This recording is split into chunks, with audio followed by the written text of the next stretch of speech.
সূরা মুলক আর সূরা সাজদা। আল্লাহ নবী সূরা মুলক না পড়ে ঘুমাতেন না, সাজদা না পড়ে ঘুমাতেন না। রাসূল সাল্লাল্লাহু আলাইহি সাল্লাম বলেন, সূরা মুলক যদি কেউ পড়ে তাহলে বিচারের মাঠে আল্লাহর মুখামুখি দাঁড়িয়ে এমন তর্ক লাগাবে সূরা মুলক যে ক্ষমা না হওয়া পর্যন্ত ছাড়বে না। সূরা মুলক 30 আয়াতের। আর একটা কথা মনে থাকবে কি, এই ছেলেরা, আসসালামু আলাইকুম ওয়া রাহমাতুল্লাহ। আলহামদুলিল্লাহি ওয়াহদা والصلاة والسلام على من لا نبي بعده أما بعد فأعوذ بالله من الشيطان الرجيم إنا أنزلناه قرآنا عربيا لعلكم تعقلون. عن أبي موسى الأشعري رضي الله تعالى عنه قال قال رسول الله صلى الله عليه وسلم আল কোরআন হুজ্জাতুন লাকা ওয়া আলাইকা, রাওয়াহুল বুখারী ও মুসলিম। সম্মানিত উপস্থিতি, প্রশংসা আল্লাহর জন্য, শান্তি অবতীর্ণ হোক আল্লাহ রাসূলের উপর সাল্লাল্লাহু আলাইহি ওয়াসাল্লাম। আজকের দিনী বৈঠকে সংক্ষিপ্ত সময়ে বক্তব্যের বিষয় কোরআন তেলাওয়াত। এটি একটি কওমি বেসরকারি মাদ্রাসা যেখানে স্বার্থ ছাড়াই একমাত্র আল্লাহকে সন্তুষ্ট করার জন্য কোরআন হাদিস শিক্ষা অর্জন করা হয় এবং শিক্ষা দেওয়া হয়, যা আমি ভালোবাসি। আমার ছাত্র জীবন বেসরকারি কওমি খারেজি মাদ্রাসার, শিক্ষক জীবনও তাই চলছে। আমার এগুলো ভালোবাসার প্রতিষ্ঠান। ব্রিকুষ্টিয়া মাদ্রাসা বগুড়াই একটি পছন্দনীয় প্রতিষ্ঠান আমার ছিল। এতে অনেক স্বাদ ছিল।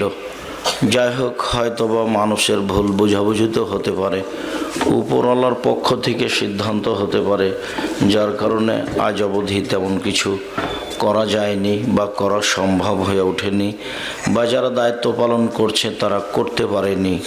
সেইটা হয়তোবা আল্লাহর ইচ্ছাই হতে পারে। সম্মানিত দিনী ভাই বোন, এটা একটা বালিয়াদিঘি কওমি বেসরকারি মাদ্রাসা। একে সুন্দর করার জন্য আপনাদের প্রাণপণে চেষ্টা করতে হবে। আল্লাহ তাআলা বলেন, ইন্না আনজালনাহু কোরআনান আরাবিয়ান লাআল্লাকুম তাকিলুন। নিশ্চয় আমি কোরআন আরবি ভাষায় অবতীর্ণ করেছি যাতে করে তোমরা জ্ঞান চর্চা করো। যে জিনিসটাকে বারবার চিন্তা ভাবনা করা হয়, পড়া হয়, বোঝা হয়, তাকে বলা হয় চর্চা করা। সম্মানিত দিনী ভাই বোন, কোরআন শব্দটা বিশেষ্য না কেন্দ্রমূল? এটি কি একটা নাম না মাসদার? কেন্দ্রমূল মানে সেখান থেকে শব্দ বের হয়। বিদ্বানগণ বলতে চাচ্ছেন যে এটার নাম হতে পারে বা মাসদার কেন্দ্রমূল হতে পারে, দুটোই হতে পারে। শব্দটা যদি কাপ রা নুন থেকে নির্গত হয় তাহলে অর্থ হলো মিলানো। তো একটি সূরা আরেকটি সূরার সাথে মিলা আছে, এই হিসাবে কোরআন ঠিক আছে। অনেকে মনে করেন শব্দটি কাপ রা হামজা থেকে নির্গত, যার অর্থ হলো মাকরুন, পঠিত। কোরআন মাজিদ পড়া হয়, তা সেই কারণে তার নাম কোরআন। ঠিক আছে, কোরআন কাকে বলে? আল্লাহর পক্ষ থেকে জিবরাইলের মাধ্যমে আমাদের নবী মুহাম্মদ সাল্লাল্লাহু আলাইহি সাল্লামের উপর 23 বছর যাবৎ সময়ের গতিতে যা অবতীর্ণ করা হয়েছে তাকে কোরআন বলে। আল্লাহর পক্ষ থেকে আমাদের নবীর উপরে জিবরাইলের মাধ্যমে 23 বছর যাবৎ প্রয়োজন অনুযায়ী যা অবতীর্ণ হয়েছে তাকে কোরআন বলে। কোরআনের 55টি নাম রয়েছে প্রায়, যেমন করিম, যেমন হাকিম, যেমন মাজিদ, যেমন রাহমা, যেমন হুদা, যেমন ফুরকান। শরীফ তার মধ্যে পড়েনি। শরীফটা এমনিতেই চলছে আমাদের রাজশাহী চাঁপাইনবাবগঞ্জের ভাষায় গায়ের জোরে, গায়ের জোরে চলছে, সবাই শরীফ বলছে, সেই জন্য চলছে। তো 55টার মধ্যে এটি পড়েনি কোরআন। সূরা, সূরা শব্দটি যদি সিন ও রা থেকে নির্গত হয় তাহলে অর্থ হলো টুকরা। আর শব্দটি যদি সুরুন সিন হামজা রা থেকে নির্গত হয় তাহলে উচ্ছিষ্ট, অবশিষ্ট। তো একটি সূরা কোরআনের জন্য অবশিষ্ট বা একটি সূরা কোরআনের জন্য অংশ, এই হিসাবে যেটাই হোক ঠিক আছে। যাতে অন্তত 3টি আয়াত থাকে তাকে বলে সূরা। কোরআন মাজিদে একটি সূরা আছে যাতে মাত্র 3টি আয়াত আছে, বলতে পারেন? সেটি হলো সূরা কাউসার।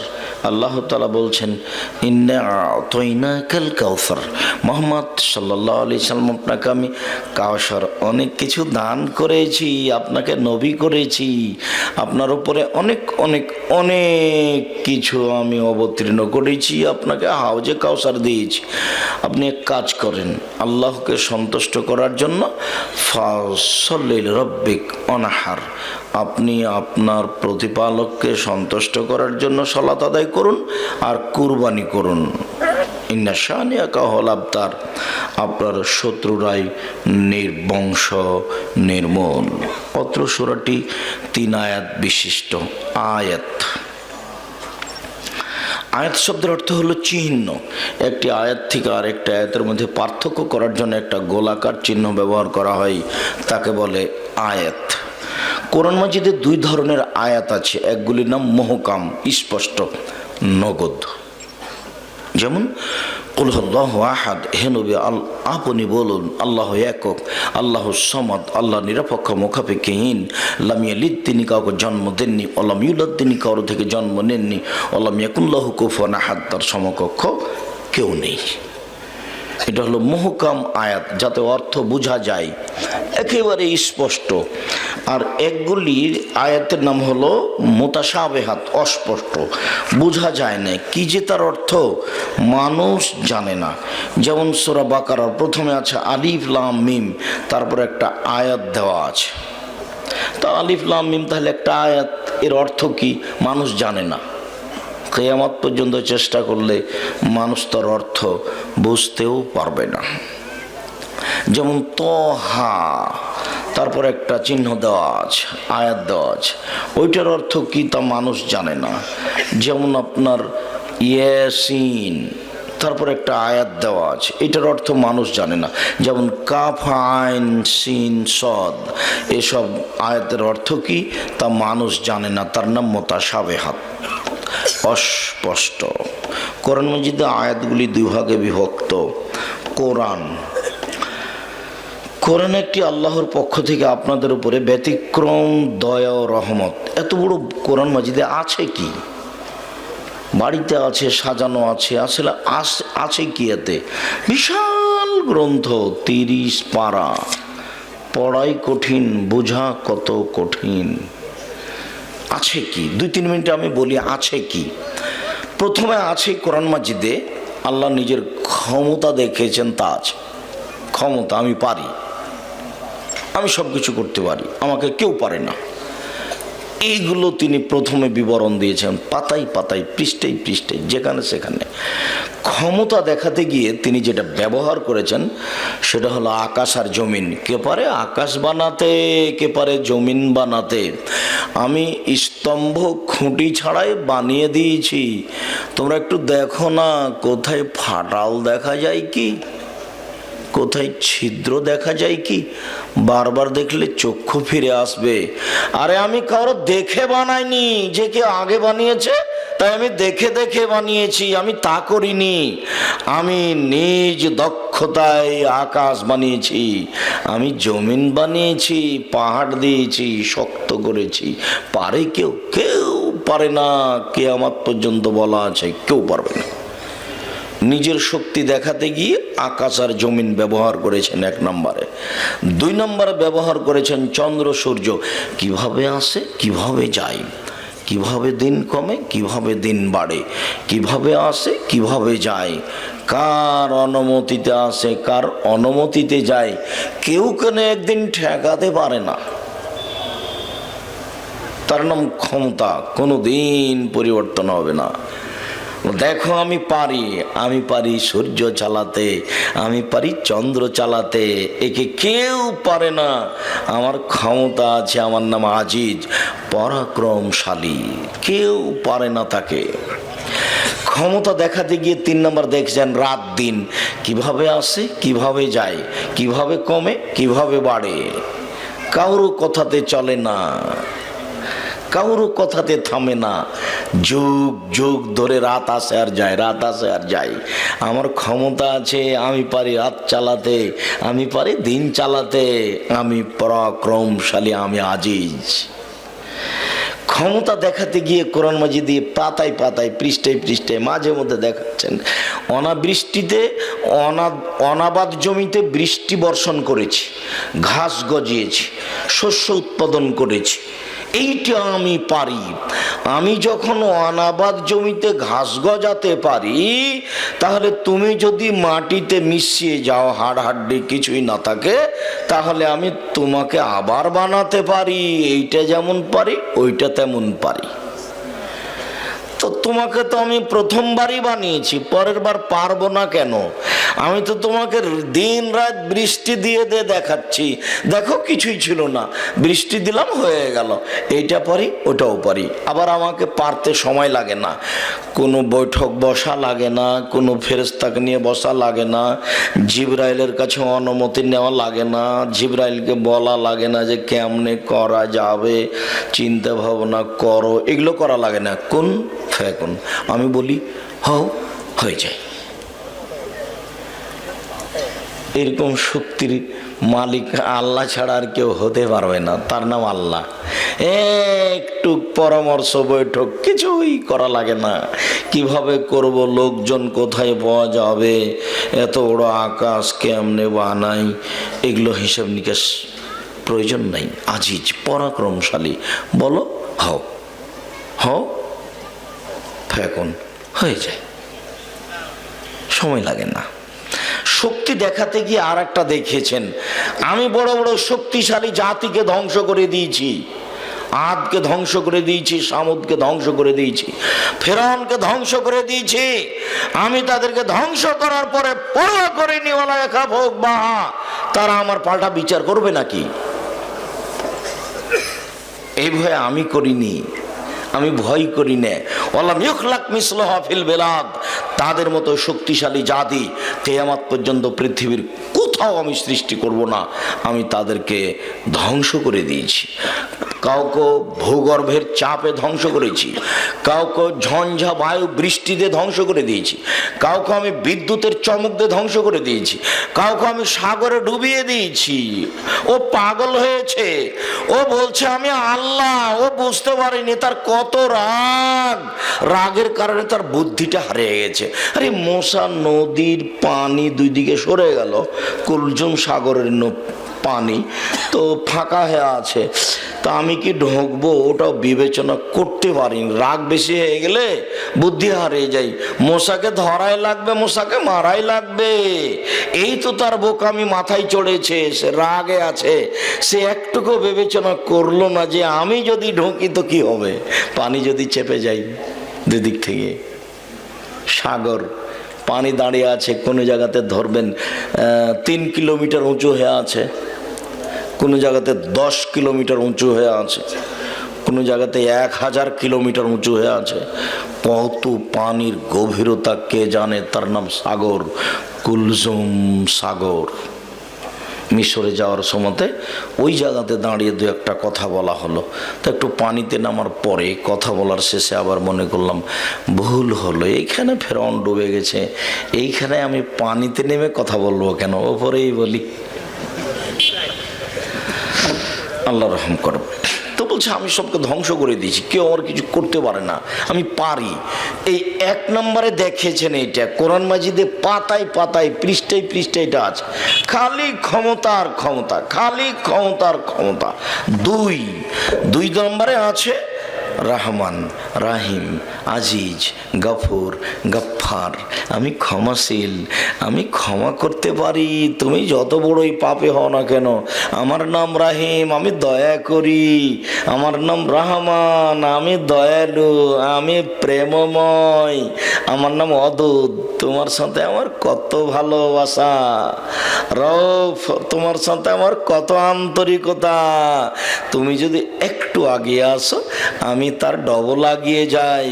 তুমি যখন দৌড়িয়ে আসো তখন তার ডবল দৌড়িয়ে আমি তোমার দিকে যাই।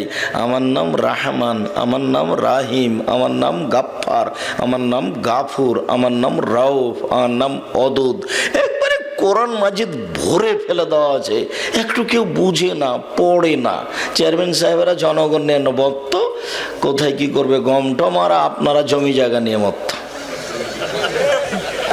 কেউ পড়ে না, একটা মাদ্রাসা ভালো করে চালায় না, ছেঁচড়া মেচড়া করে টাকা পয়সা দেয় না, কি করে না করে, দেয় খায় নষ্ট করে।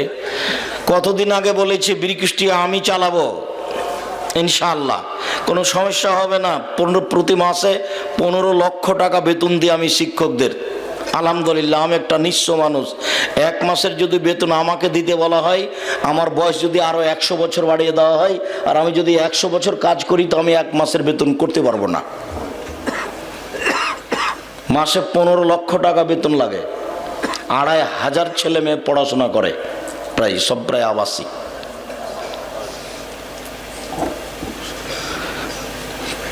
তো কেউ একটু চিন্তা ভাবনা করে না ভাইজান, এত বড় কোরআন মাজিদ, কতবার যে রাউফ আছে, রাহিম আছে, গাফফার আছে, কেউ একটু দেখে না। কোরআন মাজিদ রাহমান আর রাহিম আর গাফফার আর গাফুর দিয়ে আল্লাহ ভরে ফেলে দিয়েছে। আর হাদিসে কুদসি আল্লাহ বলছেন, ইবনে আদম মা দাওতানি মারা যাওতানি, হে আদমের ছেলে মেয়েরা, তুমি যেভাবে ডাকো আমি সেভাবে থাকি, তুমি যেভাবে বলো আমি সেভাবে আশা পোষণ করি, তুমি যেভাবে ডাকো আমি সেভাবে থাকি, তুমি যেভাবে আশা পোষণ করো সেভাবে আমি পূর্ণ করি। আর একবার বলছেন, ইবনে আদম লাউ বালাগাত জুনুবুকা আনানা সামায়ে, এ আদমের ছেলে মেয়েরা শোনো, তোমাদের পাপ বেশি হতে হতে যদি আকাশ পরিপূর্ণ হয়ে যায়, পাপ আর পাপ, সুম্মা ফাস্তাগফিরতানি, এরপরে যদি তোমরা আমার কাছে ক্ষমা চাও, গাফারতু লাকা, আমি ক্ষমা করে দেব, ওয়ালা উবালি, আমি পরোয়া করি না তুমি কত বড় পাপী, আমি আল্লাহ পরোয়া করি না তুমি কত বড় পাপী, আমি আল্লাহ পরোয়া করি না তুমি কত বড় পাপী। তুমি একটু আমাকে বলো না যে আমার ভুল হয়েছে, বললেই তো হয়। এটা দুনিয়াতে বলছেন, আবার বিচারের মাঠে আবার বলবেন আল্লাহ। সব যখন আদমের ছেলে মেয়ে উপস্থিত হয়ে যাবে, সবাইকে আল্লাহ বলবেন, ইবনে আদম লা আতাইতানি বিকুরাবিলার যে খাতায়া সুম্মা লাকিতানি লা তুশরিক বি শাইআ লা আতাইতুকা বিকুরাবিহা মাগফিরা। এই আদমের ছেলে মেয়ে শোনো, আজকে তোমরা আকাশ জমিন পরিমাণ পাপ নিয়ে উপস্থিত হয়েছো, মাঠে তোমাদের পাপ আর পাপ, সবাই মাঠে উপস্থিত, আমি আল্লাহ তোমাদের পাপের সমপরিমাণ ক্ষমা নিয়ে উপস্থিত হয়েছি।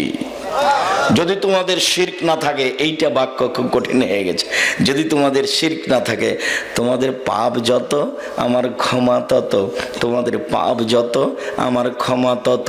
যদি শিরক না থাকে, তোমাদের যেই পরিমাণ পাপ আমার সেই পরিমাণ ক্ষমা, তোমাদের যেই পরিমাণ পাপ আমার সেই পরিমাণ ক্ষমা। যদি শিরক না থাকে,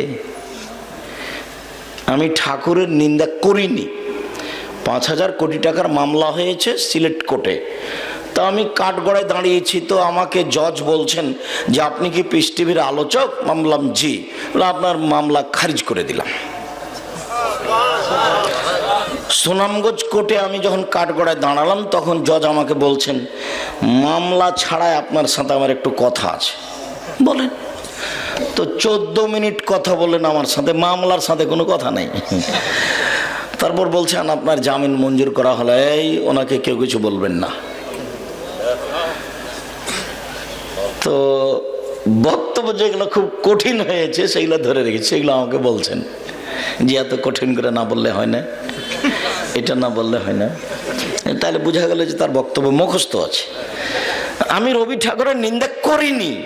রবি ঠাকুর যখন ঢাকার লোকেরা বাঙালিরা বললো যে আমরা বিশ্ববিদ্যালয় বানাবো, তখন রবি ঠাকুর হাসি দিয়ে বলল, বেটারা বাংলা ভাষা চিনে না, অক্ষরই চিনে না, ওরা বলে বিশ্ববিদ্যালয় বানাবে। আপনাকে মানুষও মনে করে না যে আপনি একটা মানুষ, এটাও মনে করে না। জাতি যখন বিপদে, ঠাকুর তখন বিলাতে। 25 লাইনের কবিতা লিখেছিল ঠাকুর বঙ্গভঙ্গের বিরুদ্ধে। কলিকাতায় প্রেস ক্লাবে সর্বপ্রথম পড়েছিল ঠাকুর, ওমা তোমার আকাশ তোমার বাতাস। যতবার বলছে ওমা তোমার আকাশ তোমার বাতাস, ততবার ও কালিমাকে বলছে, ও কালিমা তোমার আকাশ তোমার বাতাস। তখনই বলেছে তোর বাপের আকাশ। তখন এরা ধরেছে যে আব্দুর রহিম সাহেব ঠাকুরের নিন্দা করেছে। আমি ঠাকুরের নিন্দা করিনি। ঠাকুরের নিন্দা করব কি? ঠাকুর তো ঠাকুরই। আমি বলেছি কবি নজরুল ইসলাম সাহেব ভুল বলেছেন। উনি যদি কোরআন হাদিস জানতেন তাহলে এ কথা বলতেন না। কবি নজরুল ইসলাম বলছেন, মসজিদের পাশে কবর দিও ভাই, কবর থেকে যেন মুয়াজ্জিনের আজান শুনতে পাই। মরা মানুষ তো আজান শুনতে পাবে না। তিনি এটা বলছেন, গোর আজাব হতে এই গুনাহগার পাইবে রেহাই। তার মানে মসজিদের পাশে যদি কবর হয় তাহলে কবরের শাস্তি আর হবে না। এটা কবি নজরুল ইসলাম বলছেন। তখন আমি বলেছি আপনার বাপের কবর মসজিদের পাশে কেন কাবা ঘরের নিচে ঢুকিয়ে দিলে 1 পয়সা লাভ হবে না। এই কথা আমি বলেছি। আমি ওনার মানের হানি করিনি। ওরা না বুঝা মামলা করেছে, ওরা বুঝতে পারেনি। এরা কেউ ঠাকুরকে চিনে না, ছাত্র চিনে না, শিক্ষকও চিনে না। বই লিখেছে 1 থেকে 10 পর্যন্ত আমরা বিবেচনা করেছি। তাতে বইয়ে লিখছে যে কুকুর টেলিফোন করে শ্রীগালকে। তো মধ্যখানের লেখক আবার মানুষ হলেন কি করে? তিনিও জানেন না কি লিখতে হবে। 1 থেকে 10 পর্যন্ত সব লেখাকে প্রায় নাকচ করে দেওয়া হয়েছে, এগুলো লেখা নয় এবং তারা লেখকও নয়। আপনি পড়ে দেখুন, বইয়ের নাম শিক্ষা বনাম জাহেলিয়াত। যাওয়ার সময় তো দেখেন একটা বই 50 টাকার, শিক্ষা বনাম জাহেলিয়াত। এটা শিক্ষা নয়, এটা জাহেলিয়াত। লেখকই জানে না কাকে লেখা বলে। এই ঠাকুরেরই একটা বই পড়তে হবে, গুচ্ছ গল্প। নাম শুনেছেন কোনোদিন? ওই গুচ্ছ গল্প ঠাকুরের বইটা কয়েকবার পড়তে হবে, তাহলে যদি কিছু লেখা শিখতে পারে আমাদের ছেলেরা। কুকুর টেলিফোন করে শ্রীগালকে বইয়ের গল্প দিয়ে লিখছে, কি যে লিখছে আল্লাহ ভালো জানে। কে কোরআন মাজিদ পড়বে? কোরআন মাজিদ কেউ পড়ে না, বুঝে না। আর যারা একটু বুঝবে তারা দেখাচ্ছে যে আমরা খুব ব্যস্ত। মাসে বেতন পায়, বউ নিয়ে থাকে, খায়, দিন কাটে। কোরআন মাজিদ কে পড়বে? পড়ার সময় কোথায়? তৃতীয় যেটা আছে কোরআন মাজিদে, সেটা হলো কিছু বিধান, অল্প কিছু বিধান আছে। সালাত আদায় করতে হবে, যাকাত দিতে হবে, হজ করতে হবে, চুরি করলে হাত কাটা যাবে। এইগুলো অল্প বিধান আছে। ফাঁকে ফাঁকে জাহান্নাম, ফাঁকে ফাঁকে জান্নাত, ফাঁকে ফাঁকে জাহান্নাম, ফাঁকে ফাঁকে জান্নাত। এ হলো কোরআন মাজিদ 30 পারা। যেটা বললাম সংক্ষিপ্ত কয়েক মিনিটে, এটা হলো কোরআন মাজিদ। আর শুধু হিফজখানা খুলবেন না, হিফজখানার সাথে একটু কেতাবখানা রাখবেন। হিফজখানা মানে ওর হাঁটুর মালায় ফাটিয়ে ওকে অকেজো করে দেয়, ওই জন্য হাঁটতে না পারে। কেন আপনাকে আমি বলিনি? নওগাঁ থেকে আমি যাচ্ছিলাম, ফেরিঘাট পার হয়ে সালাত আদায় করেছি ফজরের। তো মেহরাবের ডান দিকে লেখা আছে আল্লাহ, বাম দিকে লেখা আছে মোহাম্মদ। তাই আমি বললাম যে হাফেজ সাহেব এটা কেমন হয়েছে? ভালোই হয়েছে। তো বললাম আপনি ডান দিক থেকে অনুবাদ করেন তো, আল্লাহ হলেন মোহাম্মদ। বাম দিক থেকে অনুবাদ করেন তো, মোহাম্মদ হলেন আল্লাহ। নওয়াজবিল্লাহ। কেমন হয়েছে? ভালোই হয়েছে। তা আমি বললাম যে মোহাম্মদটা উঠিয়ে দিয়ে আকবার লিখেন, দিয়ে বলেন আল্লাহ আকবার। এখন অনুবাদ করেন, আল্লাহ হলেন সবচেয়ে বড়। বাম দিক থেকে অনুবাদ করেন, সবচেয়ে বড় হলেন আল্লাহ। কেমন হয়েছে? ভালোই তো।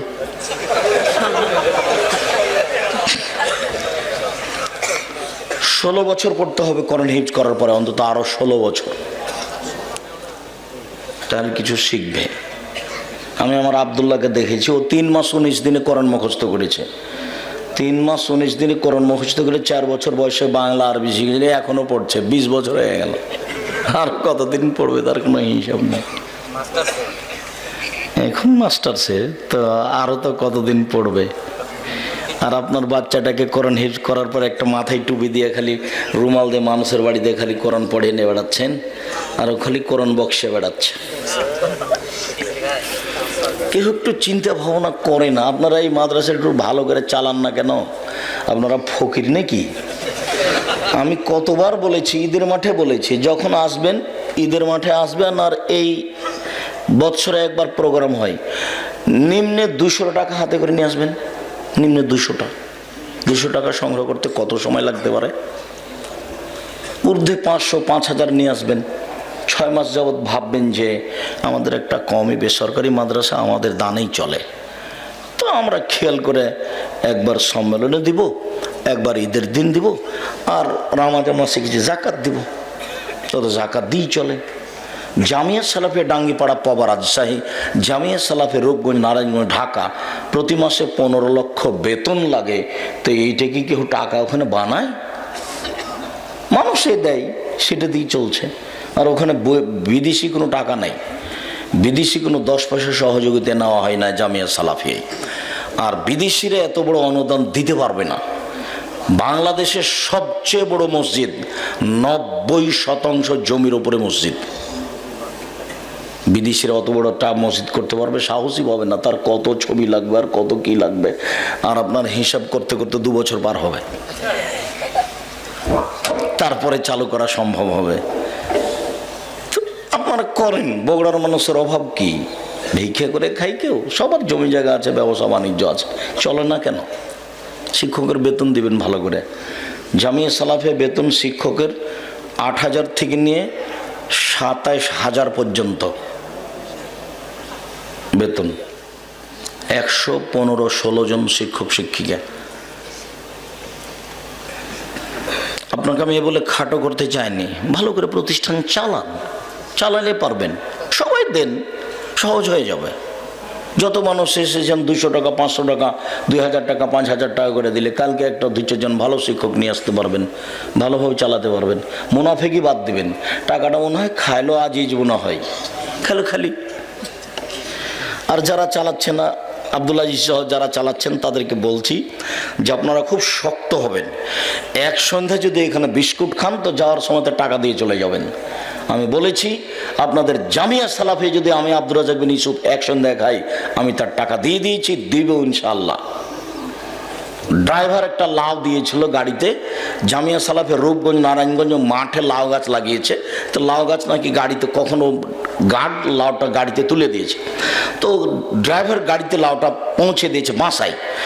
তো আব্দুল্লাহ রাম্মা বলছে লাউটা আসলো কোথা থেকে, কিভাবে? আমিও তো বুঝতে পারছি না কিভাবে আসলো। তো পরের দিন আমি বলছি মাসুমকে, ড্রাইভার মাসুমকে, কি ব্যাপার, লাউ কিভাবে আসলো? তখনও বলছে যে ওই যে গার্ড জামিয়া সালাফের রূপগঞ্জ নারায়ণগঞ্জ, সে গার্ড গাড়িতে তুলে দিয়েছে। তখন বলছি ইন্না লিল্লাহ, করেছো কি তুমি? আমরা যে মাদ্রাসার জিনিস খাই না, তুমি এটা নিয়ে যাও। ও ঢাকা থেকে রাজশাহী চলে গেছে, রাজশাহীতে বাসায় গেছে, তারপর বাসায় থেকে ফেরত দিয়েছে। ও লাউ নিয়ে গেলে না নিয়ে গেলে মাটিতে পুঁতে দিতাম, আমরা খেতাম না। ও পচে যাক তবুও খাবো না, ও খাবো না 10 পয়সা আমরা ওভাবে খাই না। মোহাম্মদ সাল্লাল্লাহু আলাইহি সাল্লামের নাতি হোসাইন একটা জাকাতের খেজুর মুখে দিয়েছেন, লাফ দিয়ে উঠে মুখের ভিতরে আঙ্গুল ঢুকে বের করে বলে, বলো কি তুমি মুখে দিয়েছো না? মানে জাকাত আমার বংশ খায় না, আমি খায় না, আমার বাড়ির কাজের লোক খায় না, জাকাত দান হচ্ছে মানুষের ময়লা, মুখে দিয়েছে না? মুখের ভিতরে আঙুল ঢুকে বের করে ফেলে দিয়েছে। এটা 10 পয়সা। বিস্কুট খেলে টাকাটা দিয়ে যাবেন। আপনারা যারা দায়িত্ব পালন করছেন দেখবেন বরকত হবে, শক্ত হবেন, পথ সফল হবে। আমি তাই মনে করি। আমি একটা নিঃস্ব মানুষ, আমার কি আছে? আমরা 2 জন মিলে প্রতিষ্ঠানে চাকরি করি, আমি আর আমার বউ, অল্প কিছু বেতন পাই, এই নিয়ে খায়। আর মেহমানকে বলি, আপনারাকে বলি আসেন 2-3 মাস থাকেন, সমস্যা হবে না। গিয়েই দেখেন এখনো মেহমান আছে বাসাতে, এখনো প্রায় দিনই আছে, 8 জন 10 জন 12 জন 15 জন আছে, 2 জন 4 জন আছে সবসময়। আমার মা বলেছে বাড়ির নাম মেহমানখানা। যার জন্য তো আপনাকে বলি 150 চাল রান্না করবেন না, হাফ কেজি 3 কেজি চাল রান্না করবেন। সারাদিন আপনারা খাবেন, ফকিরে খাবে, রাতে গরুতে খাবে। আপনার মায়ের এত বড়টা পাতিল ছিল ভাতের, আর আপনারটা এত বড়, ওটা হবে? ওটা হবে না। বাপ মায়ের স্বভাবে ফিরে যাবেন, প্রতিষ্ঠানকে ভালোবাসবেন। সম্মানিত দিনী ভাই বোন, একটু সংক্ষিপ্ত। আয়েশা রাদিয়াল্লাহু তাআলা আনহা বলেন, রাসূল সাল্লাল্লাহু আলাইহি সাল্লাম বলেছেন, আল মাহির বিল কোরআনে মা সাফারাতিল কিরামিল বারারা, যারা দক্ষ কোরআন বুঝে সম্মানিত ফেরেশতাগণের সাথে। এখন যদি আপনাদের মন্ত্রীর সাথে একটা ছবি থাকে আপনার, তাহলে আপনার কত খুশি আনন্দের বিষয়। তো বিচারের মাঠে যদি আপনি জিবরাইলের সাথে ঘুরে বেড়াতে পান, তাহলে এটা কি যেমন তেমন খুশির ব্যাপার হলো? তো যেই কোরআন মাজিদ বুঝে পড়ে, ও বিচারের মাঠে থাকবে দামি ফেরেশতাগণের সাথে। তারপর আল্লাহ রাসূল বলছেন, আল্লাযী ইয়াকরাহু ইয়াতাতাউ ফীহি ওয়া শাকুন আলাইহি, কেউ কোরআন মাজিদ পড়ে কোন রকম করে ছাঁচড়া বেচড়া করে টেনে হেঁচড়ে পড়ে, তার জন্য ডবল নেকি। বগুড়া শহর থেকে একটা হাফেজ এসেছে এখানে, তো গ্রামের ইমামটা ইমামতি করছে, ভালো করে কোরআন মাজিদ পড়তে পারে না, সালাম ফিরেছে। তো ওই হাফেজ লাফ দিয়ে উঠে বলছে, নামাজ হয়নি, নামাজ হয়নি, নামাজ হয়নি, নামাজ আবার পড়তে হবে। তো ও তো আর কোরআন হাদিস জানে না, ও ধরে নিয়েছে যে ভালোভাবে পড়তে না পারলেই নামাজ হবে না, এটা ধরে নিয়েছে। কিন্তু কোরআন যে 7 ভাষাতে অবতীর্ণ হয়েছে, বগুড়ার লোক বলছে কৃষক যাবু, আর চাঁপাইনবাবগঞ্জের লোক বলছে কিসকে যাবি, ভাষা তো দুটো একই। জি, রংপুরের লোক বলছে, বগুড়ার লোক বলছে, গাইবান্ধার লোক বলছে যে অংপুর, আর রাজশাহী, নওগাঁ, নাটোর ওরা বলছে রংপুর। ভাষা তো একটাই। তো অক্ষরের কমবেশে কোরআন মাজিদ 7 ভাষাতে অবতীর্ণ হয়েছে। কোন ভাষাতে দেখা যায় ওটা আছে সদ দিয়ে, কোন ভাষাতে ওইটাই আছে সিন দিয়ে, কোন ভাষাতে ওই শব্দটা এসেছে আইন দিয়ে, কোন ভাষাতে ওই শব্দটা এসেছে হামজা দিয়ে। বুঝে না সে যে তার কারণে এরকম হচ্ছে। এখানে সংক্ষিপ্ত আজকের জন্য কথা, বিচারের মাঠে যারা আপনারা কোরআন মাজিদ পড়ছেন, তাদেরকে আল্লাহ বলবেন আপনাকে নিয়ে আসা হবে আর কোরআন মাজিদকে নিয়ে আসা হবে, নিয়ে আপনাকে বলা হবে ইকরা ওয়ার্তাকে, পড়েন আর উপর দিকে যান, পড়েন আর জান্নাতের উপর দিকে যান। যেতে যেতে যেতে যেতে ইন্না মানজিলাকা আখিরু আয়াতিন তাকরাউহা, তোমার থাকার জায়গা হবে তোমার শেষ আয়াতটা, যেটা তোমার পড়তে পড়তে শেষ হয়ে যাবে, ওইটা হবে তোমার থাকার জায়গা। পড়তে পড়তে যখন তোমার আয়াত শেষ হয়ে যাবে, ওতে তুমি যত উপরে গেছো সেটা হবে তোমার থাকার জায়গা। তুমি এখন জান্নাতে ঢুকবা, পড়ো উপর দিকে যাও, পড়ো উপর দিকে যাও, পড়ো উপর দিকে যাও, পড়তে পড়তে যখন তোমার আর পড়ার আয়াত থাকবে না, তখন ওইটা হবে তোমার থাকার জায়গা। এই কথা আমি বলিনি, এই কথা মুহাম্মদ সাল্লাল্লাহু আলাইহি সাল্লাম বলেন। রাসূল সাল্লাল্লাহু আলাইহি সাল্লাম বলছেন, ইকরাউজ জাহরাইন, তোমরা সূরা বাকারা সূরা আলে ইমরান পড়ো, তোমরা সূরা বাকারা সূরা আলে ইমরান পড়ো, তার জানে আন সাহেবে হেমা। সূরা বাকারা সূরা আলে ইমরান যারা পড়ে তাদের পক্ষ থেকে ঝগড়া লাগিয়ে দিবে, তর্ক, স্বাভাবিক কথা নয়, তর্ক। মানে আল্লাহ বলবেন ও জাহান্নামে যাবে, সূরা বাকারা আলে ইমরান বলবে জি না জি না জি না, ও জান্নাতে যাবে। এমন তর্ক তুমুল লাগাবে, যতক্ষণ পর্যন্ত জান্নাত ঘোষণা না হয়েছে ততক্ষণ পর্যন্ত ছাড়বে না। বিচারের মাঠে 4টে জিনিস আপনার পক্ষে কথা বলবে, 4টে। ছেলে একটু থামো, আমিও শেষের দিকে চলে এসেছি। 1, কোরআন মাজিদ আপনার পক্ষে কথা বলবে। 2, আঙ্গুল, যে আঙ্গুলে তাসবিহ গণনা করছেন, এই আঙ্গুল কথা বলবে। 3, হাজের আসদ, কালো পাথর, যদি হজের টাকা ঠিক হয়ে থাকে। 4, আপনার ছোট ছোট বাচ্চা, যেগুলো যুবক হওয়ার আগেই মারা গেছে, পেটে 6 মাসে মারা গেছে, বাচ্চা জন্ম হওয়ার পরে মারা গেছে, মারা জন্ম নিয়েছে, সব আপনার পক্ষে বিচারের মাঠে এমন ঝগড়া লাগিয়ে দিবে, বলে আমার বাপকে আগে জান্নাতে, তারপর আমরা। ঝগড়া চলতে চলতে চলতে এক পর্যায়ে আল্লাহ বলবেন যা যা। মানে ওখানে স্বাভাবিক ভাষা ব্যবহার হয়নি, এরা কেউ অনুরোধ করবে না, কোরআন মাজিদ অনুরোধ করবে না যে একে জান্নাতে দেনে আমাকে পড়েছে, এইটা আল্লাহ নবী ব্যবহার করেননি। কোরআন মাজিদ ঝগড়া লাগিয়ে দিবে এই কথা আল্লাহ নবী বলছে, তর্ক লাগিয়ে দিবে, তর্ক। এইসব বাচ্চাগুলি তর্ক লাগিয়ে দিবে। আপনারা তো 10-12 ভাই বোন, কিন্তু আপনার মাত্র 2টা কানা কচড়া এরকম। আমি কতদিন থেকে আপনাকে বলছি যে বাচ্চা বেশি নেবেন, ছেলে মেয়ে বেশি নেবেন। আপনারা 10-12 ভাই বোন, তারপরও 2 জন ফকির ধরে নিয়ে আস। এখন আপনার বউকে বলছেন যে একটু খানা পানি গরম করো না, তো ওও গরম হয়ে গেছে। এখন আপনার মা এই শব্দটা শুনে নিয়েছে, 80 বছর বয়স, ওইদিকে ঘরে ছিল, তাড়াহুড়া করে উঠেছে, বলছে থাক বেটা, বউকে জাগাইস না বেটা, আমি খানা পানি গরম করে দিচ্ছি, তুই নিয়ে যে দে মানুষকে। মায়ে বলছে এখনো পারে, আমার মাও পারে। আমার মা যতক্ষণ আমাদের কাছে আছে তখন আমার মা হাতে রুটি বানাবে আমাদের জন্য। এটা আমার মা জানে যে আমাকে রুটি বানাতে হবে।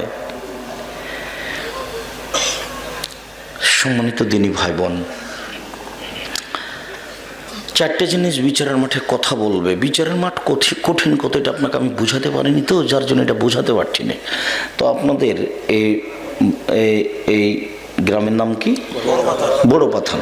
বড় পাথার একটা ছেলে বেখেয়াল ভ্যানটা নিয়ে শহরে চলে গেছে। তখন পুলিশ ধরে তাকে পিটাচ্ছে।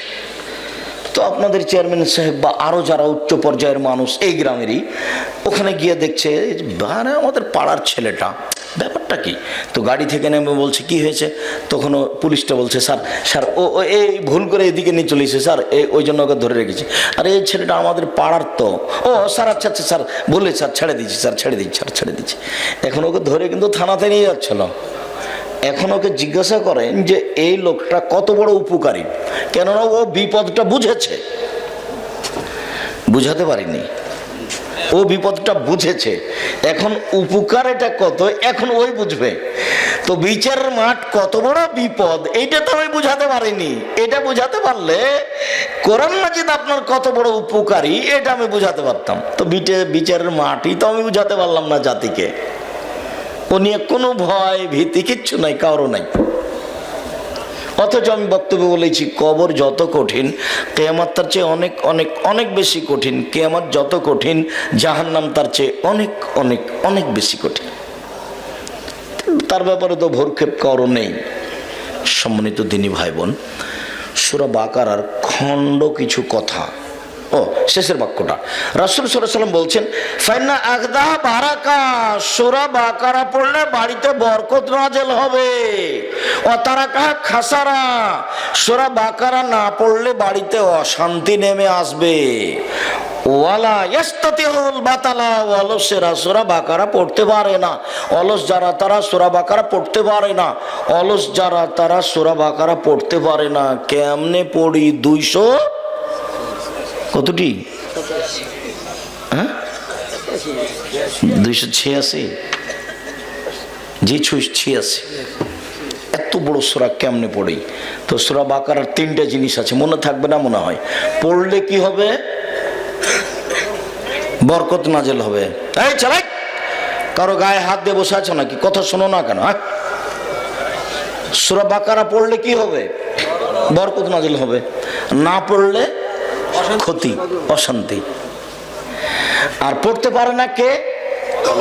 অলস, আলিস। তো এইটা মনে থাকবে না। তো বিবেচনা করেন, দেখেন, আরে ঠেলে 3 মাস 6 মাসে তো সূরা বাকারা পড়তে পারবো না, মানে সূরা বাকারা কি এমন পড়েই ছাড়বো। আপনাদের এই বগুড়া জেলাতে এমনও কত পুরুষ মহিলা আছে যে প্রতিদিনই সূরা বাকারা পড়ে, এরকম আছে। আমি যে নেই, তো আপনি হতভাগা সেই জন্য। সম্মানিত দিনী ভাই বোন, খণ্ডকালীন সূরা বাকারা। আবু হুরায়রা রাদিয়াল্লাহু তাআলা বলছেন যে আল্লাহর নবী আমাকে বললেন, আবু হুরায়রা তুমি এই ফিতরার যাকাতে এই গম চালগুলো দেখাশোনা করো, তো পাহারা দাও। তো আমি রাতে পাহারা দিচ্ছি, চোর নিয়ে আসে এই ব্যাগে ভর্তি ঢুকাতে লেগেছে। তো আমি চোরের হাত ধরে নিচ্ছি। তখন চোরে বলছে আমি গরিব মানুষ, আমার ছেলে মেয়ে আছে, ছেড়ে দেন। তো আমি ছেড়ে দিয়েছি। সকালে আল্লাহর নবী বলছেন, আবু হুরায়রা জি চোরের সাথে কি আচরণ করেছো? তখন আবু হুরায়রা বলছেন, আল্লাহ নবী, ও বলছে আমি গরিব মানুষ, আমার ছেলে মেয়ে আছে, আমি ছেড়ে দিয়েছি। আরো মিথ্যা কথা বলেছে, আবার আসবে। পরের দিন দেখি ঠিকই এসেছে, জিনিস ব্যাগে উঠাচ্ছে, আমি ধরে নিলাম, বললাম তোমাকে নিয়ে যাব। তখন বলছে আর কোনোদিন আসবো না, আর কোনোদিন আসবো না, আর কোনোদিন আসবো না, তো ছেড়ে দিয়েছি।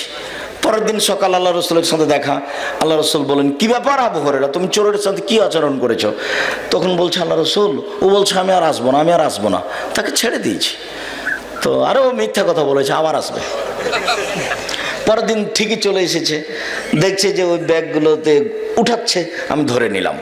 আমি বললাম রাসূলের কাছে নিয়ে যাব। তখন বলছে, দেখেন শোনেন একটা কথা, এই যে আওয়াইতালা ফের আসে কা, যখন আপনি বিছানায় শুইতে যাবেন, ফাকরা আয়াতুল কুরসি, তখন আয়াতুল কুরসি পড়েন। আল্লাহর পক্ষ থেকে একজন রক্ষক থাকবে, শয়তান আপনার নিকটে আসবে না। আয়াতুল কুরসি পড়েন যখন ঘুমাতে যাবেন, আল্লাহর পক্ষ থেকে একজন রক্ষক থাকবে, সকাল পর্যন্ত শয়তান আপনার পাশে আসবে না। সকালে আল্লাহর নবী বলছেন, আবু হুরায়রা জি, চোরের সাথে কি আচরণ করেছে? আল্লাহ রাসূল, চোরে বলছে যে যখন ঘুমাতে যাবা তখন আয়াতুল কুরসি পড়ো, তো শয়তান আর পাশে আসবে না। তখন আল্লাহ রাসূল বলছেন, হ্যাঁ ও শয়তান, তবে ঠিক বলেছে। বুখারী মুসলিম সূরা বাকারার খণ্ড কিছু আয়াতের বিবরণ। আব্দুল্লাহ ইবনে মাসউদ রাদিয়াল্লাহু তাআলা আনহু বলেন, রাসূল সাল্লাল্লাহু আলাইহি সাল্লাম বলেছেন, আয়াতুন মিন আখির সূরাতুল বাকারা, সূরা বাকারার শেষ দুই আয়াত, মান কারাহুমা লাইলাতান কাফাতাহু, কেউ যদি রাতে পড়ে কোনো সমস্যা তার ঘটবে না, নিরাপদ। সূরা বাকারার শেষ দুই আয়াত, আপনি যদি রাতে পড়েন কোনো সমস্যা হবে না, নিরাপদে থাকবেন। আব্দুল্লাহ ইবনে মাসউদ রাদিয়াল্লাহু তাআলা আনহু বলেন, রাসূল সাল্লাল্লাহু আলাইহি সাল্লাম বলেছেন, লা তাজালু বাইতাকুম মাকাবিরা, তোমরা তোমাদের বাড়িকে কবর করো না, তোমরা তোমাদের বাড়িকে কবর করো না, তোমরা তোমাদের বাড়িকে কবরস্থান করো না। তোমরা বাড়িতে সূরা বাকারা পড়ো, শয়তান পালাবে। তোমরা বাড়িতে সূরা বাকারা পড়ো, শয়তান পালাবে। সূরা বাকারার শেষ দুই আয়াত পড়ো, শয়তান থাকবে না, জিন থাকবে না। বুখারী মুসলিম। সূরা কাহফ, রাসূল সাল্লাল্লাহু আলাইহি সাল্লাম বললেন, জুমার দিন যদি মানুষ সূরা কাহফ পড়ে তাহলে এক সপ্তাহ যাবত সে নিরাপদে থাকবে, কোনো সমস্যা হবে না, শান্তির সাথে দিন পার হবে, নিরাপত্তাই। সূরা কাহফ যদি জুমার দিন পড়ে। আবার বললেন, মান কারা সারায়াত মিন আওয়াল সূরাতিল কাহফ ওয়াসামাউন ফিতনাতুদ দাজ্জাল, কেউ যদি সূরা কাহফের প্রথম 10 আয়াত পড়ে তাহলে দাজ্জালের বিপদ থেকে বেঁচে যাবে। একজন সাহাবী সূরা কাহফ রাতে পড়ছিলেন, তখন মেঘখণ্ড নেমে এসেছে পাশে একটা ঘোড়া বাঁধা ছিল, লাফালাফি শুরু করেছে, তো বন্ধ করে দিয়েছে। সকালে এসে বলছে, আল্লাহর নবী এই ঘটনা। তাআলা রাসূল বলছেন, আরে তিলকা সাকিনা, ওটা আল্লাহর পক্ষ থেকে নিরাপত্তা, তোমার কোরআন মাজিদ পড়ার কারণে অবতীর্ণ হচ্ছিল, ওটা নিরাপত্তা, শান্তি। অন্য বর্ণনা এসেছে তিলকাল মালায়েকা, শোনো এগুলো ছিল ফেরেশতা দানাতলে সাউতেকা, তোমার কোরআন মাজিদ শুনতে এসেছিল, লাউকারাতা, তুমি যদি পড়তে থাকতে লাশ বাহাত, তাহলে ফেরেশতারা সকাল করে দিত, ওরা পালাতে পারতো না, ওরা সকাল করে দিত, ওরা পালাতে পারতো না, সবাই দেখে নিত ফেরেশতাদেরকে। সূরা কাহফ, সূরা মুলক আর সূরা সাজদা। আল্লাহ নবী সূরা মুলক না পড়ে ঘুমাতেন না, সাজদা না পড়ে ঘুমাতেন না। রাসূল সাল্লাল্লাহু আলাইহি সাল্লাম বলেন, সূরা মুলক যদি কেউ পড়ে তাহলে বিচারের মাঠে আল্লাহর মুখামুখি দাঁড়িয়ে এমন তর্ক লাগাবে সূরা মুলক যে ক্ষমা না হওয়া পর্যন্ত ছাড়বে না। সূরা মুলক 30 আয়াতের। আর একটা কথা মনে থাকবে কি, এই ছেলেরা, আমাদের ছেলেরা যারা যাচ্ছে কথা না বলে সহযোগিতা করেন। আর 4 শ্রেণীর মানুষের কবরের শাস্তি হবে না, মনে থাকবে কিনা দেখেন তো। 1, সূরা মুলক পড়ে যে রাতে, এটা সহজ, বাকিগুলো কঠিন আছে। 2, বাকিগুলো কঠিন নয়, পেট ব্যথায় যদি মারা যায় কেউ তাহলে কবরের শাস্তি হবে না। 3 কে যদি জুমার দিন মারা যায় তাহলে কবরের শাস্তি হবে না। জি, জুমার দিন শুক্রবার। 4 কে যদি শহীদ হয় তাহলে তার কবরের শাস্তি হবে না। তা আপনার শহীদ না, আপনি তো সবাইকে শহীদ বলছেন, মনে থাকবে না। দেখেন, বলেন তো দেখি। 1 সূরা মুলক রাতে পড়লে ওর কবরের শাস্তি হবে না। 2 পেট ব্যথায় মারা গেলে কবরের শাস্তি হবে না। 3 জুমার দিন মারা গেলে বৃহস্পতিবারের দিন যাওয়ার পরে সূর্য ডুবার পর থেকে না সামনে সূর্য ডোবা পর্যন্ত শুক্রবার, মানে আরবিতে রাত আগে শুরু হয়। তাহলে বৃহস্পতিবারের দিন যেমন শেষ হলো, মাগরিবের আজান হলো বৃহস্পতিবার, তখন থেকে কি চালু হয়ে গেছে? শুক্রবার জুমার দিন চালু হয়ে গেছে।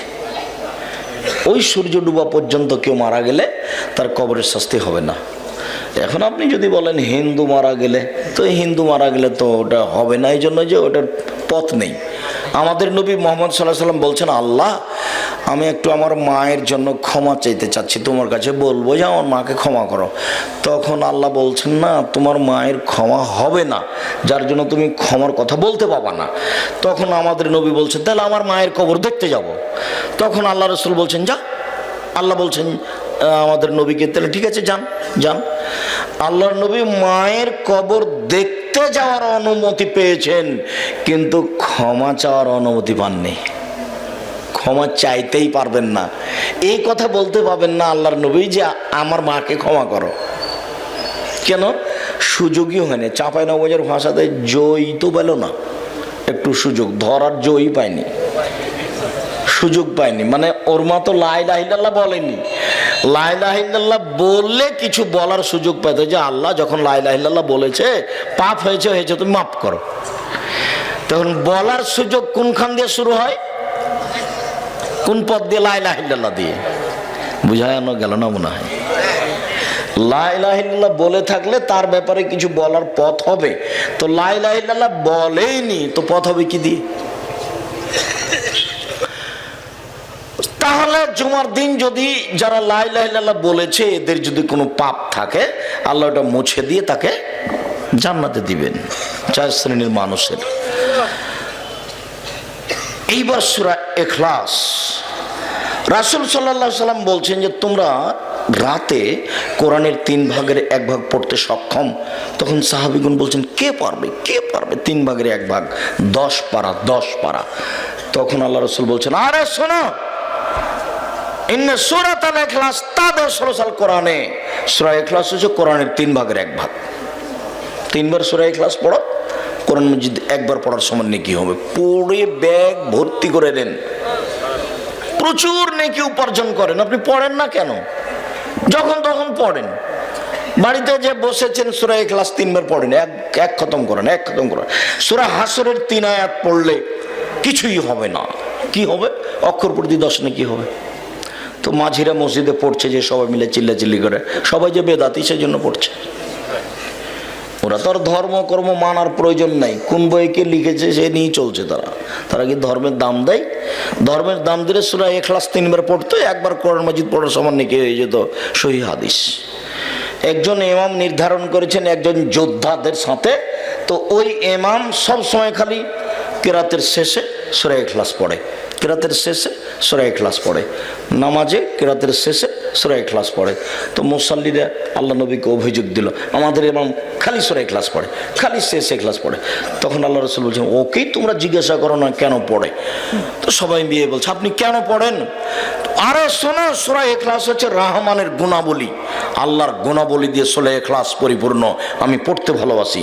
তখন আল্লাহ রাসূল বলছেন, ওকে বলে দাও আল্লাহ তাকে ভালোবাসে। আবার বলছেন, ওকে বলে দাও যে সূরা ইখলাস ভালোবাসে, আল্লাহ তাকে জান্নাতে দিয়ে দিবেন। আয়েশা রাদিয়াল্লাহু তাআলা আনহা বলেন, আল্লাহর নবী যখন ঘুমাতে যেতেন তখন এই হাত দুটো জমা করতেন, জমা করে ইখলাস, ফালাক, নাস পড়ার পরে হাত মুছে নিতেন। এফালু যালিকা সালাসা মারাতিন, এরকম 3 বার করতেন, ইখলাস, ফালাক, নাস। এভাবে 3 বার করতেন, ইখলাস, ফালাক, নাস, এভাবে 3 বার করতেন। আয়েশা রাদিয়াল্লাহু তাআলা আনহা বলেন, একবার রাদিয়াল্লাহু বলেন, আমরা একবার সফরে ছিলাম, হঠাৎ করে খুব অন্ধকার, বাতাস আসলো, আল্লাহ রাসূলকে খুঁজছিলাম, হঠাৎ করে পেয়ে গেলাম ওখানে আল্লাহ রাসূলকে। তখন আল্লাহ রাসূল বলছেন যে ইকরা পড়ো। আমি বললাম মা ইকরা কি পড়বো? তিনি বলছেন ইকরা পড়ো। আমি বললাম মা ইকরা কি পড়বো? তখন বলছেন ইকরা পড়ো সূরা ইকরা, সূরা ফালাক, সূরা নাস, ইয়াকফিকা মিন কুল্লি শাইইন। পৃথিবীর যে কোনো সমস্যার জন্য যথেষ্ট হবে, যে কোনো সমস্যা। বাঘ ধরতে পারবে না, সাপ ধরতে পারবে না, শত্রু ধরতে পারবে না, কোনো কিছু তোমাকে ধরতে পারবে না। তুমি সব বিপদ থেকে বেঁচে যাওয়া যে কোনো সমস্যা ইখলাস, ফালাক, নাস পড়ো। একবার আমি আসলের সাথে হাঁটছিলাম বড় পাথার এবং কোচাদহর মধ্যে। ওখানে কিন্তু বড় পাথার কোচাদহ নেই, ওখানে আছে জহফা আর বাওয়াদ, এর মাঝে হাঁটছিলাম, আল্লাহ রাসূলের সাথে আছি। হঠাৎ এমন মেঘ দেখা দিল, আর একবারে অন্ধকার হয়ে গেল, আর বিদ্যুৎ চমকিছে, আর বৃষ্টি, ঝড়, বাতাস। দেখি আল্লাহ রাসূল সূরা ফালাক আর নাস পড়ছেন, সূরা ফালাক আর নাস পড়ছেন। তারপরে বলছেন, দেখো গো, ফালাক আর নাস পড়ে মানুষ পৃথিবীতে যত বিপদ থেকে বাঁচতে পারবে, পৃথিবীর কোনো কিছু দিয়ে তত বিপদ থেকে বাঁচতে পারবে না। সূরা বাকারা পড়েও বিপদ থেকে বাঁচতে পারবে না, সূরা ফালাক আর নাস পড়ে যে বিপদ থেকে বাঁচতে পারবে। সূরা ফালাক এবং নাস বিপদ, ঝামেলা, সমস্যার জন্য সবচেয়ে বড় অস্ত্র। খারাপ লাগছে একটু, রাস্তায় হাঁটছেন, শরীরটা খারাপ লাগছে, পড়েন। রাস্তায় একটু ভয় ভয় লাগছে, পড়েন। জিন ধরে নাকি, পড়েন। শরীর একটু জ্বর ব্যথা, পড়েন। যে কোনো সমস্যা, যে কোনো সমস্যা পড়েন। কেউ পড়ে না, কেউ বুঝেও না। এই কারণে আমি অনুরোধ করছি, আমি আলোচনার শেষে চলে এসেছি। শেষে চলে এসে যেটা আমি বলছি আপনাকে, সেটা হলো এই যে আমি একজন সাধারণ খাদেম, নিঃস্ব মানুষ। আমার মনে বড় স্বাদ, এদেশের মাটিতে আমি উন্নত মানের প্রতিষ্ঠান গড়বই ইনশাল্লাহ। আমার মনে বড় স্বাদ, যেখানে ছেলেরা বাংলা, ইংরেজি, আরবি উন্নত মানের শিক্ষা অর্জন করে জাতির অন্যায়ের বিরুদ্ধে লড়বে মুখে কলমে, মিডিয়ায়। তার একটা মাধ্যম হলো মাসিক আল ইতেসাম পত্রিকা, এটা হলো কলম, আর মুখে বলছি। আর মিডিয়া হচ্ছে আপাতত আল ইতেসাম টিভি অনলাইন। এই ইতেসাম টিভিতে মিডিয়া দেখুন, আর মুখে বক্তব্য তো চলছেই। আর কলমে হচ্ছে মাসিক আল ইতেসাম পত্রিকা। 50টি ফতোয়া আছে, 10 জন মুফতিদের লেখা হয়। মাসিক আল ইতেসাম পত্রিকার মুফতি হলো 10 জন। এই পত্রিকাটার পিছনে প্রতি মাসে 1.5 লক্ষ টাকা ভর্তুকি দেয় জামিয়া সালাফিয়া, প্রতি মাসে, শুধু এই পত্রিকাটা সমাজে চালু রাখতে গিয়ে। আর আপনার কাছে 20 টাকা অনেক ভারী। আপনি মাসিক আল ইতেসাম পত্রিকা পড়বেন, আজকে সবাই নিয়ে যাবেন, অন্যান্য বই সহ।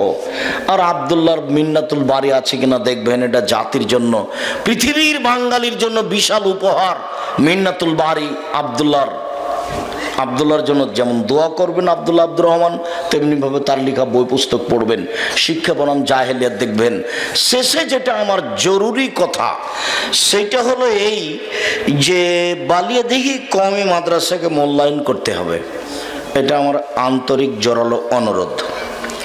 সবাই তো দিয়েছেন সন্ধ্যা থেকে, যাওয়ার সময়তেও কিছু পকেটে থাকলে 10 টাকা, 20 টাকা, 50 টাকা না দিয়ে চলে যাবেন না, দিয়ে যাবেন।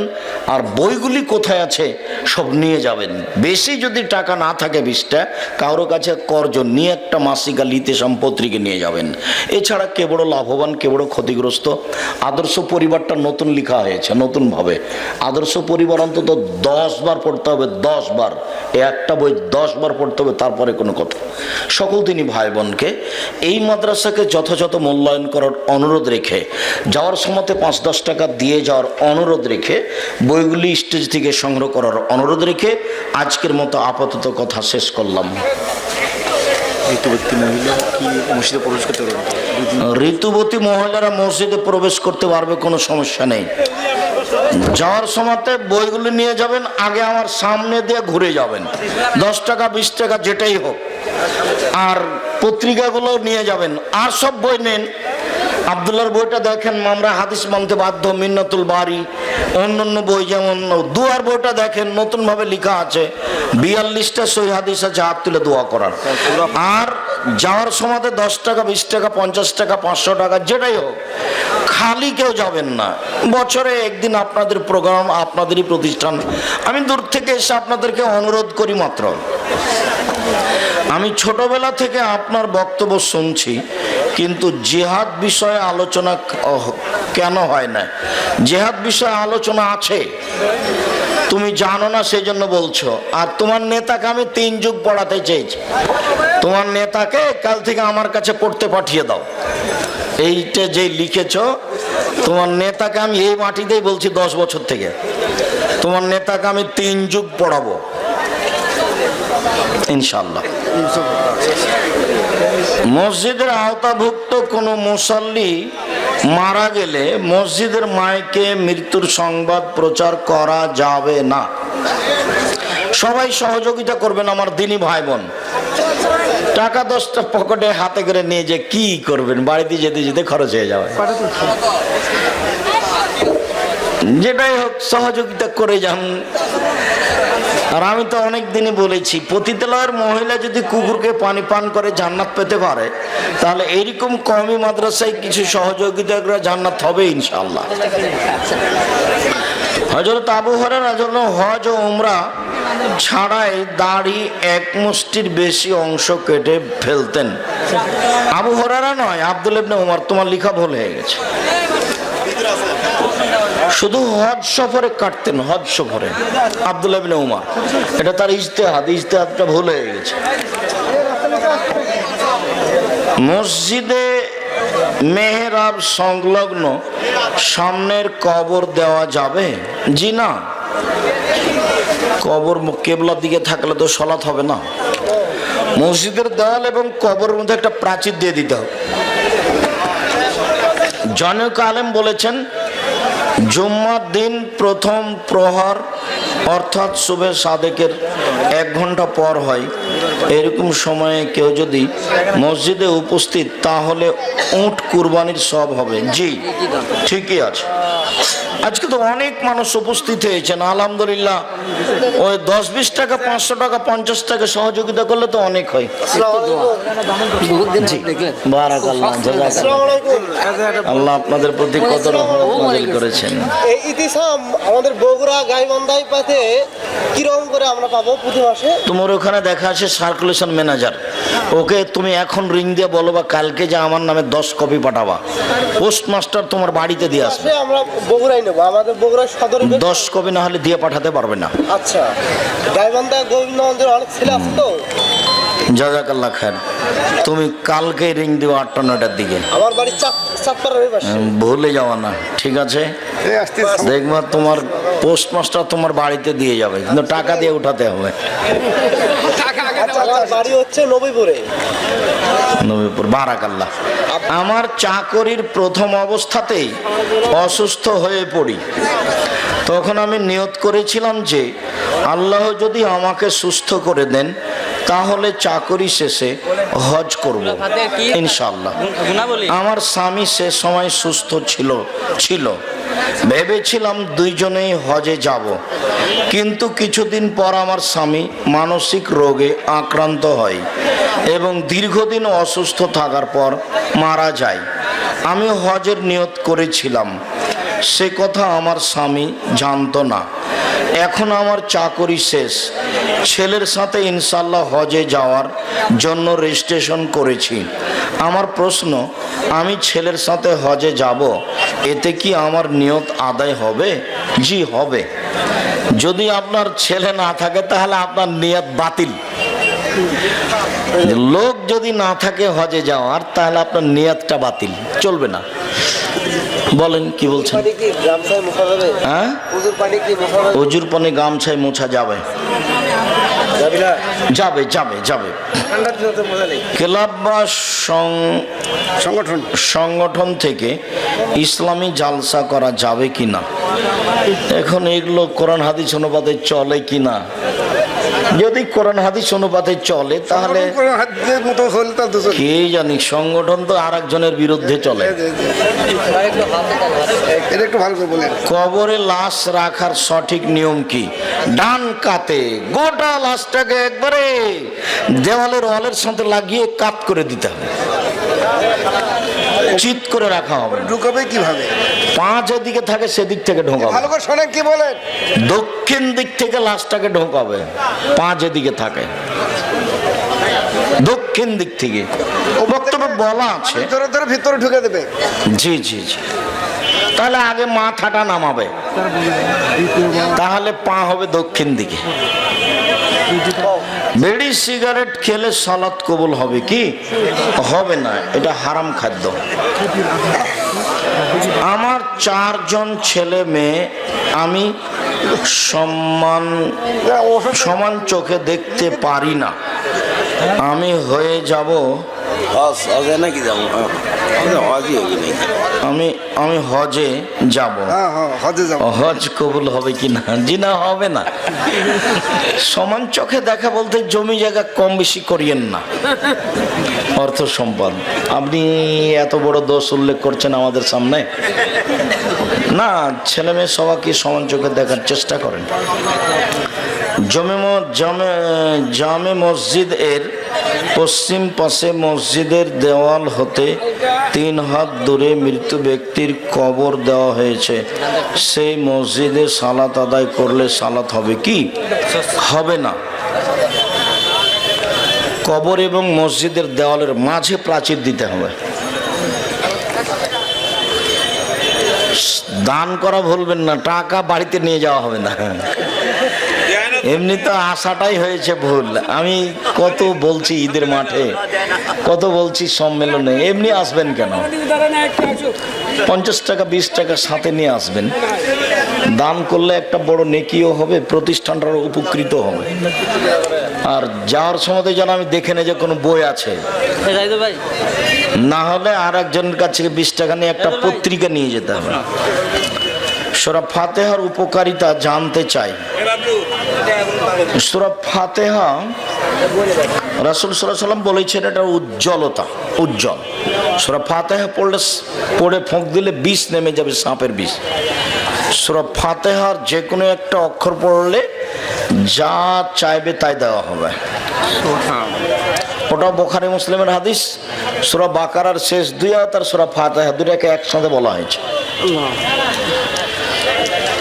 জান্নাতুল বাকিতে দাফন হলে কি কবরের শাস্তি মাফ হবে? জি না, পৃথিবীর কোথাও কবর হলে কবরের শাস্তি মাফ হবে না। যখন ঈমান ছিল না, জনৈক মহিলার সাথে বিবাহ করব বলে জেনায় লিপ্ত হয়েছিলাম, কিন্তু বর্তমানে আমার পিতামাতা ওই মহিলার সাথে বিবাহ করাতে একেবারেই রাজি নয়। ইসলামের দৃষ্টিতে এখন আমার করণীয় কি? তোমাকে এই মেয়েকে বিবাহ করতে হবে, তুমি বাধ্য। ঠিক, তোমার বাপকে বলে একে বিবাহ করো।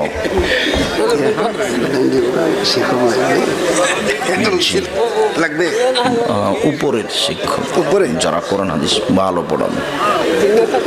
বর্তমান রাবেয়া বসারি নামে একজন মহিলা বিভিন্ন মাহফিলে মাইকে দিয়ে বক্তব্য দিচ্ছে। রাবিয়া হোক আর বাসারি হোক, যে হোক, মহিলাদের মাইকে বক্তব্য দেওয়া হারাম। সারা বগুড়ায় যেন ও পা দিতে না পারে, বেহায়া মহিলা। ওর স্বামী নাই সেজন্য আসে, বা ওর বাপ নাই সেই জন্য। শয়তানি করার জায়গা পায় না। এখানে আসছে আপনাদের এলাকায় যেন ও ঢুকতে না পারে। আল্লাহ এবং রাসূল সাল্লাল্লাহু আলাইহি সাল্লামের জন্য আপনাকে অনেক ভালোবাসি। আপনার নামে কেউ কিছু বললে মেনে নিতে পারি না। আপনি একটা দোয়া শিখিয়ে দেন যাতে আমি রাগ নিয়ন্ত্রণ করতে পারি। রাগটা হলে আউযুবিল্লাহি মিনাশ শাইতানির রাজিম বলবা, আউযুবিল্লাহি মিনাশ শাইতানির রাজিম, ঠান্ডা হয়ে যাও। এটাই দোয়া। তুমি তাওজিহুল কোরআন, আউযুবিল্লাহর আলোচনাটা পড়ো। তাওজিহুল কোরআন, কোরআনের ব্যাখ্যা আব্দুর রাজ্জাক বিন ইউসুফ, তাওজিহুল কোরআন,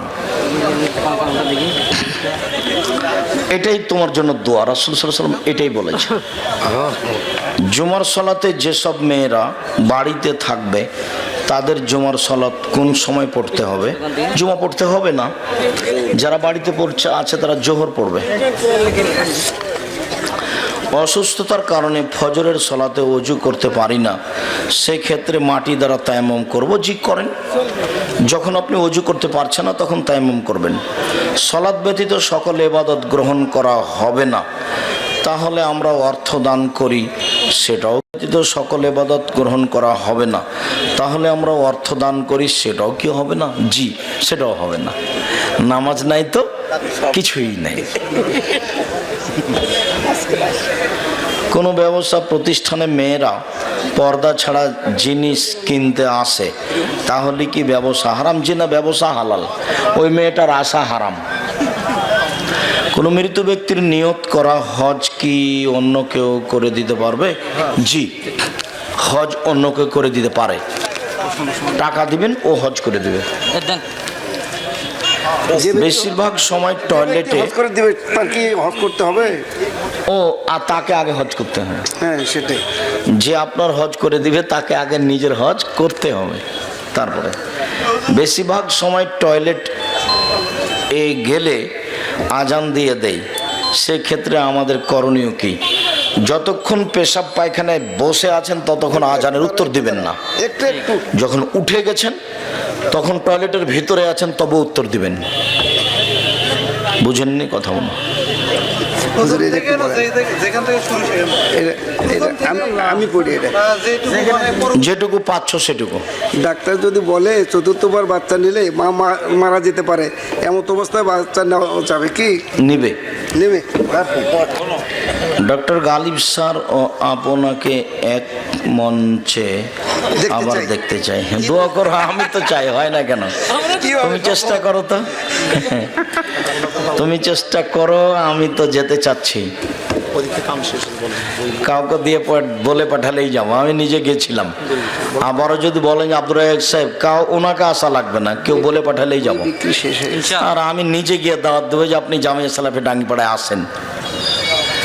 আমার পক্ষ থেকে কোনো ঘাটতি না। আমি রাস্তাঘাটের মানুষ, কচুর পাতার পানি, এদিকে টলমন টলমন করে পড়ি, যে ডাকে সেখানে আছে।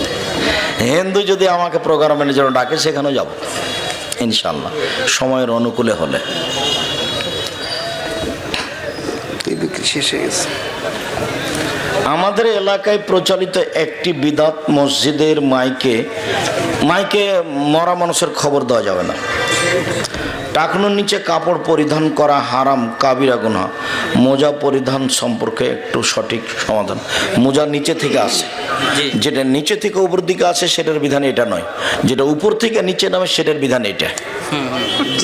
যে ব্যক্তি খুন করলো সে জাহান্নামী, আর যাকে খুন করলো সে জাহান্নামী হবে, জাহান্নামী হবে। যাকে খুন করেছে সেও যদি একে মারার উদ্দেশ্যে থাকে তাহলে ও জাহান্নামী হবে, আর একে যদি মারার উদ্দেশ্য তার না থাকে তো জান্নাতি হবে। ওই যে আল্লাহ রসুল বললেন না যে তোমরা বাড়িতে থাকো, যায় না, না হলে মারামারিতে যায় না। তখন একজন সাহাবী বললেন যে আমাকে যদি বাড়িতে এসে মেরে যায় তাহলে কি করব? তখন আল্লাহ রসুল বললেন যে তুমি আদমের দুই ছেলের ভালোটার মতো হবা। না, কাবিল বললো হাবিলকে যে আমি তোমাকে মারবো, তখন হাবিল বললে যে তুমি মারো, আমি তোমাকে মারবো না। তো কেউ মারতে এসেছে, আপনি পাল্টা মারতে যাবেন না, নিহত হয়ে যান, আপনি যাবেন জান্নাতে, ও যাবে জাহান্নামে। আল্লাহ তুমি কবুল করো। আল্লাহ একদিনই ভাই জামিয়া সালাফিয়া ওই মসজিদের জন্য কিছু টাকা পাঠাইছে আপনাকে দেওয়ার জন্য। আচ্ছা, দোয়া করবেন ইনশাআল্লাহ। জাযাকাল্লাহ, বারাকাল্লাহ, আল্লাহুম্মা সাল্লি আলাইহি, বারাকাল্লাহ, হাইয়াকাল্লাহ, মাশাআল্লাহ। আমার দুটি ছেলে ভাই কঠিন অবস্থা, ভারতে যেতে হচ্ছে চিকিৎসা, এই জন্য দোয়া করবেন ভাই। কঠিন অবস্থা, এখনই আসলে সমাপ্ত চলে গেছিল সবার। ওটাও ভারতে, ছোটটা ভারতে যাওয়ার জন্য ইয়ে করে আমি আমার জন্য একটু দোয়া করবেন জি, আপনাদেরকে আমি অন্তর থেকে ভালোবাসি। জাযাকুমুল্লাহ খায়র, শুকরিয়া। লাইভ ভালো চলছে আজকে। আল্লাহ আমাদের যারা মারা গেছে তুমি তাদের কবরের শাস্তি মাফ করো, আমরা যারা অসুস্থ তুমি তাদের আরোগ্য দান করো, আমরা যারা বেঁচে আছি তুমি তাদেরকে তোমার রাসূলের পদ্ধতি অনুযায়ী চলার তৌফিক দান করো। তুমি এই প্রতিষ্ঠানটাকে কবুল করো, এই দাবিয়ে দাও তোমার দরবারে রেখে আজকের সংক্ষিপ্ত কথা এখানে শেষ করলাম। সুবহানাকা আল্লাহুম্মা ওয়া বিহামদিকা আশহাদু আল্লা ইলাহা ইল্লা আনতা আস্তাগফিরুকা ওয়া আতুবু ইলাইক। আসসালামু আলাইকুম ওয়া রাহমাতুল্লাহ।